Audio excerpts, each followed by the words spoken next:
Biteye agahinda, birababaje kandi birongeye birababaje. Niba iminsi mikuru ari iyo kwishimira ariko ugasanga abantu babisizemo ubuzima, abandi babitakajemo icyizere cy'ejo hazaza ku buryo kwiyakira bigorana. Ese biterwa n'iki? Ni ukubera iki umuntu ajya mu kwizihiza umunsi wagombaga kurangwa n'ibyishimo, ibyiringiro n'imyanzuro mishya, ariko nubwo ari umunsi mwiza ku bantu bamwe, hari imyitwarire mibi myinshi yagaragaye mu bice bitandukanye by'igihugu n'ahandi ku isi, yasize isomo rikomeye tugomba kwigiraho.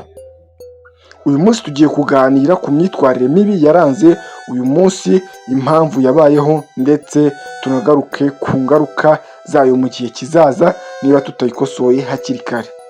Igihe tugiye kubana nitwa Abu Dhabi, iyi ni Habineza TV, kora subscribe, ufungure inzogera kugira ngo ibiganiro byacu byose bizajya bigucika. Ikindi wibuke kujya muri comment utange igitekerezo cyawe, wandike like. Mbese wowe ubona biterwa n'iki kugira ngo ibi bibazo bikomeze kuba gutya, abantu bamenye kwishima uko bikwiriye ndetse n'uko bigomba gukorwa? Igitekerezo cyawe turagikeneye. Reka rero dutangire ikiganiro cyacu ku buryo burambuye.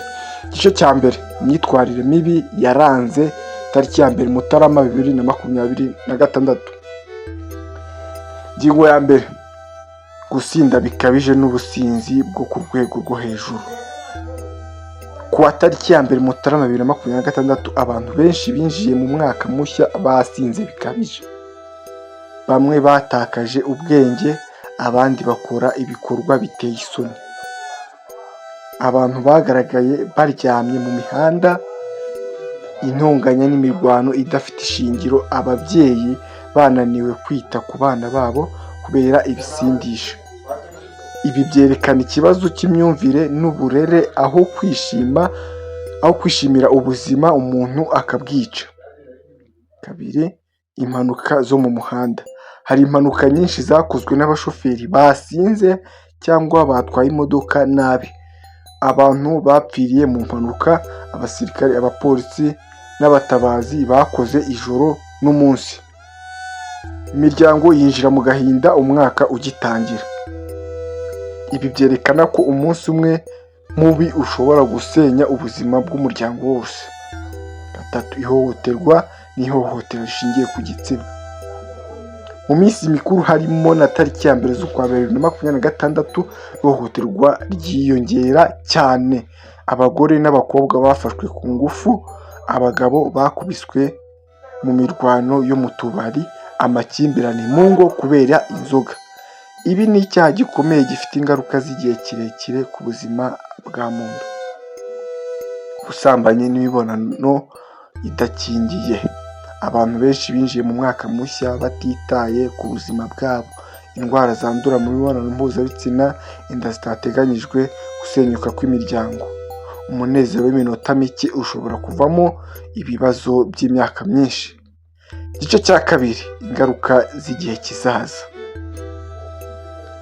Ingaruka ya mbere, ingaruka ku buzima, indwara zidakira, ubumuga buturuka ku mpanuka, ihungabana ryo mu mutwe, stress cyangwa se depression. Abantu benshi batangira umwaka mushya batangiye n'urugendo rw'indwara n'ibibazo by'ubuzima bitewe no kwishima bidakwiriye. Kabiri, ingaruka ku muryango, gutandukana kw'abashakanye, abana basigara mu bibazo by'imibanire, guta icyizere hagati y'abagize umuryango. Umwaka mushya watangiye gusenya umuryango aho kuwubaka. Gatatu, ingaruka ku iterambere ry'igihugu.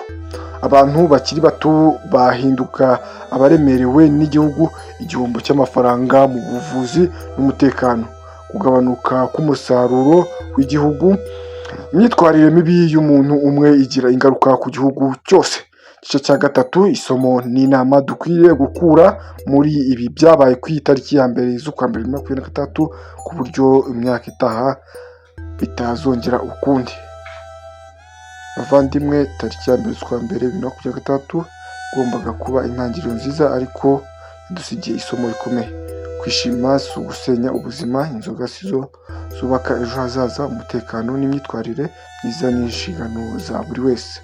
Umwaka mushya utangirira ku myanzuro mishya, si ku myitwarire mibi ya kera. Niba rero wabanye natwe ugakunda iki kiganiro, imyitwarire yacu uyu munsi tariki ya mbere y'ukwa mbere 2026 izahora twibutsa ko iminota mike y'uburangare ishobora kuvamo imyaka myinshi y'agahinda. Reka twubake umuryango utekanye, igihugu gifite ubuzima n'abaturage bafite indangagaciro. Murakoze kudukurikira. Niba rero wakunze iki kiganiro, kanda like, kanda subscribe, ufungure inzogera, hanyuma ujye muri comment wandike igitekerezo cyawe, utubwire uko wowe ubibona, ese n'iki cyakorwa kugira ngo ibibazo byose bibashe gukemurwa. Ndagusaba no gusharinga abantu b'inshuti zawe, maze Imana iguhe umugisha, mugire umwaka mwiza, Imana ibajye imbere muri byose byo mwerekeje amaboko byose, Imana ibe umugisha. Twabanye nitwa Abu Dhabi, ni Habineza TV, home of news with happiness.